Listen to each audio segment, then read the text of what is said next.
Kalau bahasa Inggris itu kan gini, kalau kamu membenci orang yang nggak bisa baca Quran, berarti kamu menuhankan Quran. Kalau kamu membenci orang yang nggak bermoral, berarti kamu menuhankan moral. Dan kalau misalnya kamu membenci orang yang berbeda agama, kamu menuhankan agama.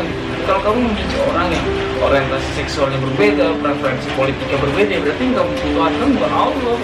Karena ya kalau ya karena kamu harus bisa menerima semua makhluk, bisa kamu terima semuanya gitu. Karena ya Allah udah nyiptain mereka seperti itu gitu.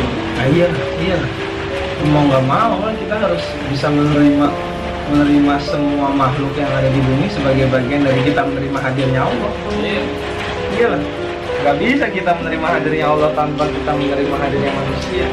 Bahkan kan Allah pemaaf nih, Allah maaf, tapi Allah nggak bakal memaafkan ketika hambanya belum meminta maaf kepada orang yang disakiti. Itu kan betapa Allah lebih mementingkan hubungan antar manusia ketimbang hubungan dia dengan hambanya. Dan memang titik balik kita sih ketika kita kenduri cinta gitu. Iya. Itu titik balik ketika kita otak kita yang selalu diisi tapi hati nggak diisi, jadi pusing apa? Bukan gersang lah. Karena kita masuk kenduri cinta, kita masuk tim gitu, malam-malam ngobrol ketemu dari situ kita baru bisa bahasa kan mengimplementasikan cinta gitu pada semua makhluk.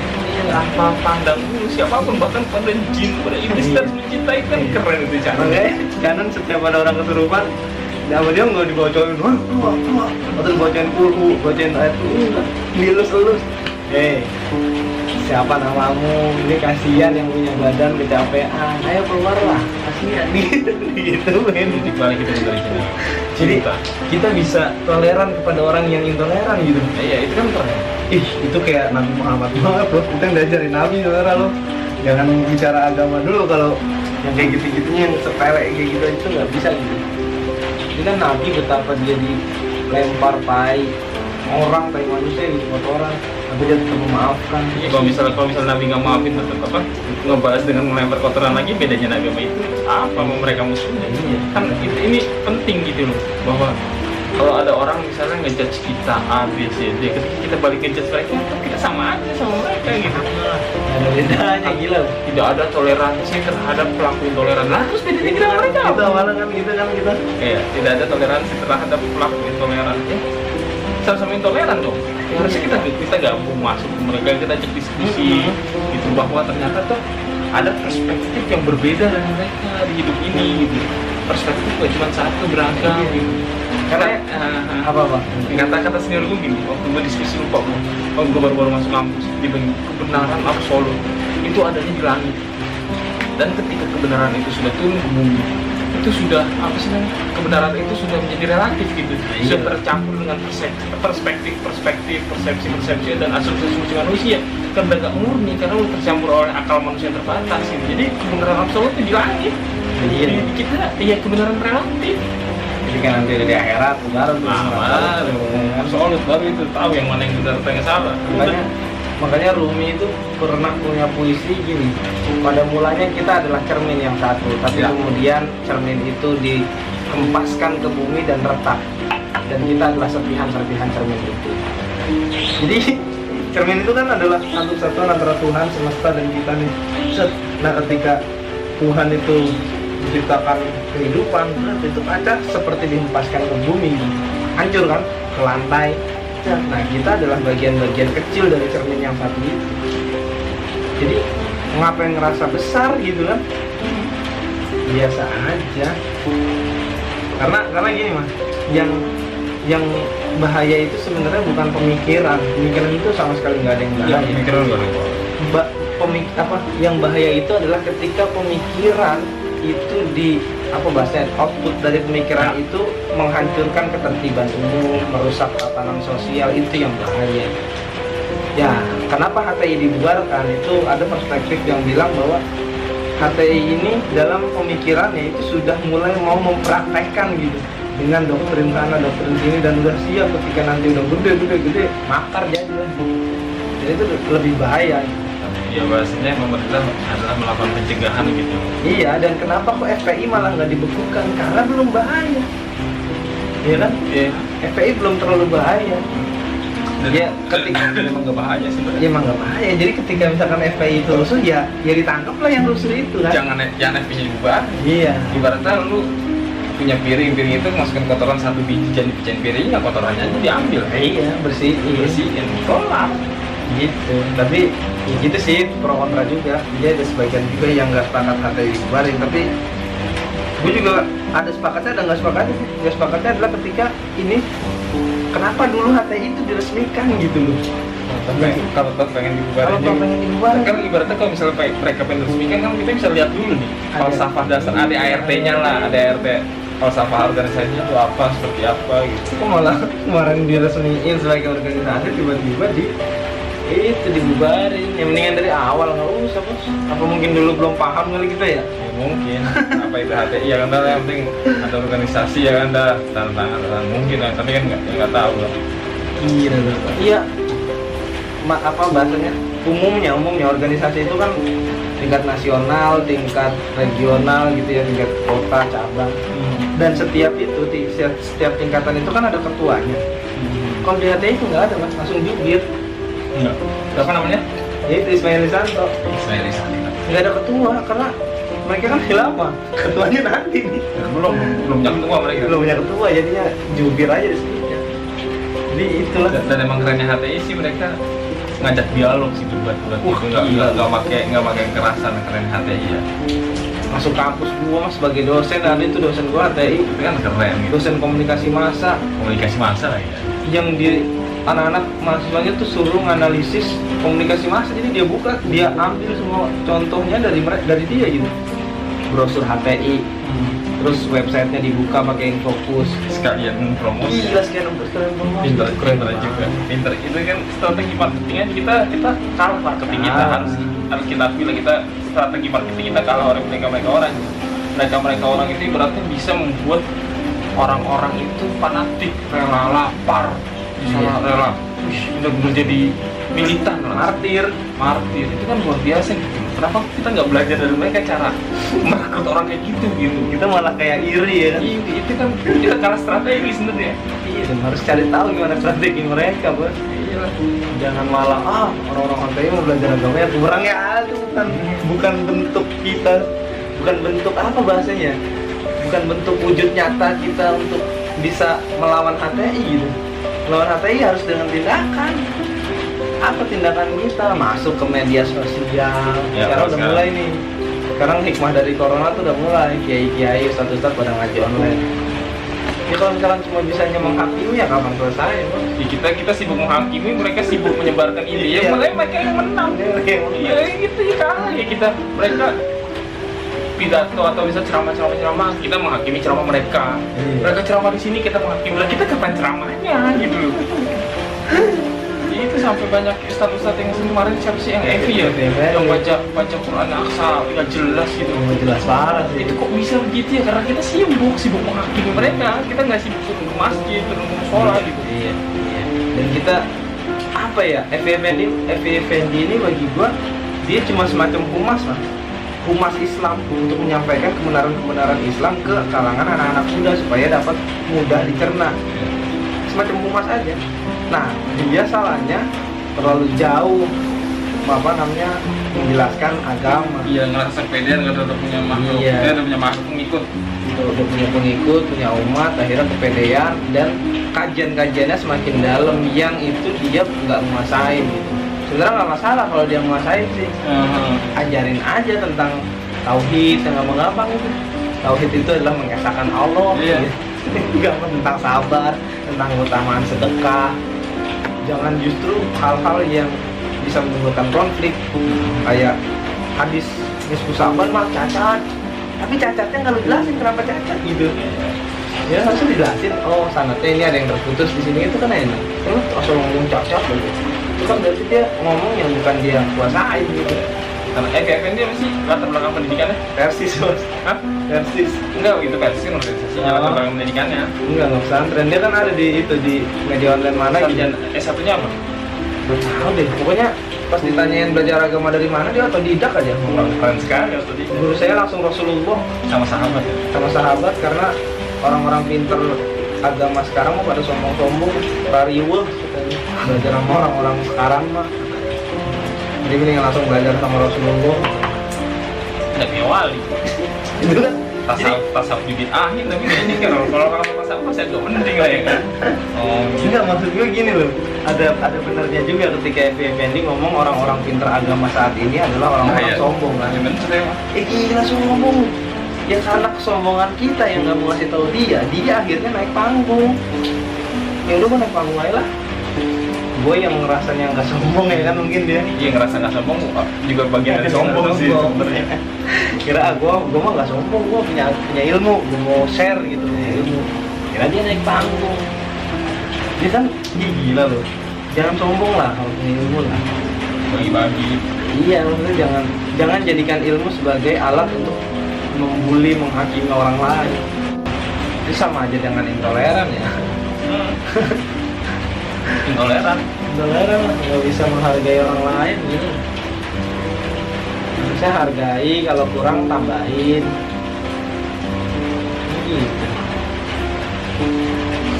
dulu emang gue perjalanan spiritual dulu waktu gue baru pertama-tama mondok gue tuh benci banget gue mau ngeliat orang gak sholat tuh asli sumpah gue gak sholat ngeliat orang mondok tuh benci banget tapi dengan semakin kemarin gue ngeh bahwa rahmat Allah tuh luas sekali pada akhirnya ya udah lah ya kita doain aja dalam hati nggak usah benci lagi benci juga buat apa ya terus terang gue juga lingkungan pertemanan gue juga parah-parah juga tapi tetap gue tetap bisa menjadi diri gue sendiri gitu dengan kita bergaul misalnya dengan orang-orang Kristen berarti kita jadi Kristen kan dan kita bergaul dengan teman-teman LGBT dengan teman-teman Yahudi dengan teman-teman yang lain yang berbeda dari kita bukan berarti kita ikut berbeda dengan mereka gitu.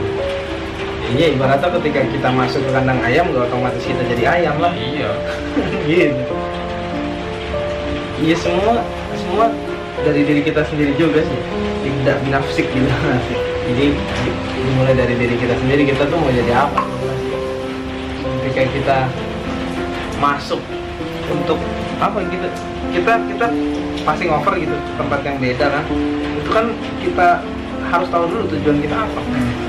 Ya kalau kita tujuan untuk debat ya Zakir naik jadinya kan. ya baik Zakir naik, dia ngapalin semua dalil buat ngehantem orang. berarti kita mencari titik temu Jadi kita mencari titik temu. Dan apa bahasanya ya? Jadi ketika gua waktu itu ada temen gua masih yang bilang gua liberal gitu ya. Akhirnya gua mau ajak diskusi karena kita diskusi aja. Jadi kita menyamakan persepsi. Dia bilang, gua nggak mau debat, itu dilarang agama. Gila tuh, dia langsung rasanya pengen diajak debat gitu. Padahal serius. Gua mau ada ngajak definisi diskusi sama debat beda lah, debat itu mempertahankan argumentasi kan. ya kalau diskusi mencari persamaan Iya gitu. Padahal lu mau nyari titik sama loh. Kita maksudnya kita sama-sama ahlul kiblat, sama-sama masih ke Mekah, Ka'bah. Di sesat-sesatin gila gue di kampus waktu itu.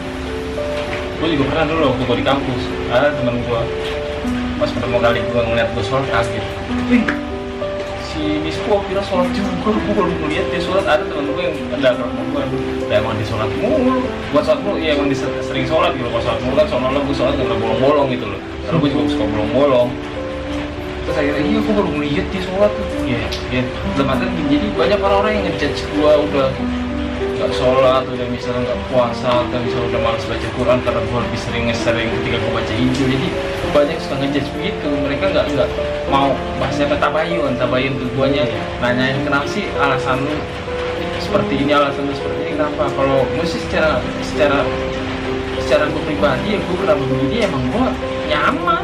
Ya ini gue, ini jadi diri gue seperti ini. Ini kayak gue kemarin sama Gus Budian keliling-keliling gereja. Pikirannya gue ada yang bilang gue liberal bukan dalam konotasi positif ya, tapi dalam konotasi negatif ya, dalam arti negatif. Gue liberal, sesat, karena menyamakan semua agama masuk gereja gitu kan. Dan ada yang bilang lagi, gue bawa misi. Ini lucu banget. Gue bawa misi untuk mengislamkan orang-orang Kristen. Iya, gila emang gue siapa aja? Nah, kita cuma ingin ibaratnya bangun relasi lah, memasarkan Islam yang ramah gitu. Toh masih ada Islam yang ramah, yang baik. Makanya ketika gue pertama kali masuk gereja nih di Bekasi ya, gereja di Bekasi kayak GKI, kita lebih dekat ke gereja Kristen Pasundan. GKP Seroja, GKP Kampung Sawah. Itu gue kayak klarifikasi, gila banyak yang nanya kok Islam begini ya. Itu apa sih bang? Bendera yang hitam ada huruf keritingnya putih, bendera yang putih ada huruf keritingnya yang hitam. Dia gue jelasin, hati-hati banget gue jelasin ya. Karena ketika gue jelasin, gue justru malah karena gini, gue ngejelasin dan kemudian dalam penjelasan gue misalkan gue mendiskreditkan HTI FPI itu kan sama aja gue jelek-jelekin saudara gue sendiri di depan orang lain gitu. Itu gue hati-hati banget, serba salah asli, serba salah. Kenapa kok ada yang celana cingkrang, ada yang sarung? Pertanyaan-pertanyaan sepele lah. Kenapa kok ada yang pecinya hitam, peci hitam, ada yang pecinya kayak peci Pak Haji itu, ada yang jenggotan, ada yang enggak, aduh gila. Dan jadi kan dari sini kita dengan kita masuk ke rumah orang dalam tanda kutip, kita jadi tahu bahwa banyak pertanyaan-pertanyaan dari mereka yang berbeda dengan kita gitu. Dan kalau misalnya bukan kita yang ngejelasin, itu siapa lagi gitu. Gila parah loh. Kita nggak suka agama kita dituduh teroris, kita nggak suka agama kita dituduh radikal, tapi kita nggak mau mengklarifikasi itu, masuk ke mereka, kita nggak mau bergaul sama mereka, kita bakal terus begini. Iya lah. Kalau nggak ada dialog, nggak bakal ketemu. Iya. Lucu jadinya, lucu. Gila, parah loh. Oke, sampai gue ditanyain apa sih nikah mut'ah itu, gue jawab Pak, karena gue nggak nguasain ya nikah mut'ah itu kan. Gue bilang kok ada om-om itu nikahin anak kecil dan itu dibilangnya nikah mut'ah. Ada itu yang nanya itu calon pendeta. Dia kira gue minta maaf kan karena penjelasan gue misalkan kurang gitu, bisa cari di internet. Gue jelasin aja gitu lah, nikah mut'ah. Terus kenapa kok Islam ada banyak? Kenapa kok nggak satu? Kira gue balikin kalau itu. Kristen, Protestan juga banyak denominasinya, gitu. Dan sebenarnya kalau gue bisa bilang secara radikal pemikiran gue, di Indonesia ini agama itu adalah organisasi mas. Iya lah, lu Islam, nggak mungkin lu Islam toh. Lu pasti ada afiliasi ke organisasi masa Islam yang lain. Iya. Bisa lu Muhammadiyah, Persis, LDI, NU kan. Lu Kristen mana nih? Iya. Kristen mana dulu? Lu kalau Katolik satu tuh. Ya, Katolik satu. Kalau Katolik satu. Lu Kristen mana nih? Lu Hindu mana nih? Lu Buddha mana nih? Theravada. Gue baru tahu kemarin. Ada banyak Hindu, ada banyak. Theravada ada apa gitu. Ada banyak yang gue tahu Theravada. Hindu juga ada aliran-alirannya gitu. Banyak. Konghucu, jadi Konghucu pun ada kan organisasinya Matakin kalau buat bapak-bapaknya. Majelis Tinggi Agama Konghucu Indonesia, anak mudanya Pakin, pemuda agama Konghucu Indonesia. Jadi semua yang di Indonesia ini agamanya organisasi, gila lah. Ya, itu bukti bahwa agama itu tinggi gitu, bahwa kita tuh apa sih maksudnya, nggak, karena kita nggak sampai bisa menafsir apa ya bahasanya, penafsiran kita terhadap agama karena kita akal kita terbatas, jadinya banyak perbedaan gitu. Tafsir contoh kayak nggak usah agama deh gitu, kayak gua nilai adik gua sama lu nilai adik gua pasti beda. Gua nilai adik gua menurut pengetahuan yang gua lihat, dan lu ngeliat adik gua nilai adik gua pengetahuan yang lu pada lihat gitu. Jadi terus apakah adik gua seperti yang gua lihat, dan apakah adik gue seperti yang lihat? Ya enggak juga, karena yang tahu siapa adik gue pada akhirnya Allah doang. Iya. Bahkan adik gue nggak tahu bahwa dia ini sebenarnya seperti apa, nggak ngerti juga. Iya, ruh aja titipan ini ruh jasad ini. Kadang-kadang sok paling tahu kebenaran gitu. Kita paling mengklaim bahwa apa yang perspektif kita terhadap sesuatu adalah sebuah kebenaran final. Itu kan kocak jadinya. Kocak ketika kita menganggap sesuatu itu adalah final, benar, dan lain-lain salah, udah. Nggak ada diskusi di situ. Ketika udah nggak ada diskusi, ya udah, yang ada cuma pertentangan doang. Nggak bakal bisa ada perdamaian kalau gitu. Iya. Nah, misalkan ibaratnya kayak cerita-cerita zaman dulu gitu kan, ada orang buta banyak gitu kan, terus atau orang suruh merem megang gajah gitu dari bagian mana gitu, terus tanya gajah itu bentuknya apa, ya ada yang bilang bengkok, ada yang bilang lebar tapi tipis, kuping gitu kan, Ada yang bilang gede, ada yang bilang cuma panjang ternyata ekor gitu kan. Dari berbagai perspektif. ada yang keras, katanya gading. Iya, Itu perspektif. padahal ketika perspektif itu disatukan semua sama. Itu sama. Gitu, ya sebenarnya agama juga gitu sih. Lu dari jalan mana nih kan, kalau dari jalan Kristen cara nyembahnya begini. Dari jalan Islam cara nyembahnya begini. Pada dasarnya yang kita sembah adalah satu. Oke teman-teman, gitu aja kira-kira ya obrolan kita. Nanti ke depan bakal lanjut lah, kita ngobrolin apapun gitu, bisa ngobrolin bola gitu kan, kenapa abang gue bisa defend ini banget dari kecil ya kan, itu bakal gue ulas di video-video berikutnya gitu teman-teman. Jadi kalau lu nanya siapa guru pertama kali yang mengajarkan gua soal liberalisme, soal pluralisme, bukan Gus Dur, bukan Mas Ulil, bukan apa bahasanya ustadz di Buntet di pondok gua, tapi abang gua sendiri. Karena dikatakan bukan guru juga sih, kalau guru terlalu berlebihan. Iya apa sih? Yang kenalin lah ya. Kenal, jadi gini loh, gue ngerasa gue nyaman nih di sini nih ya kan. Ya gue akhirnya ngasih tau adik gue, ibaratnya gue suka durian nih.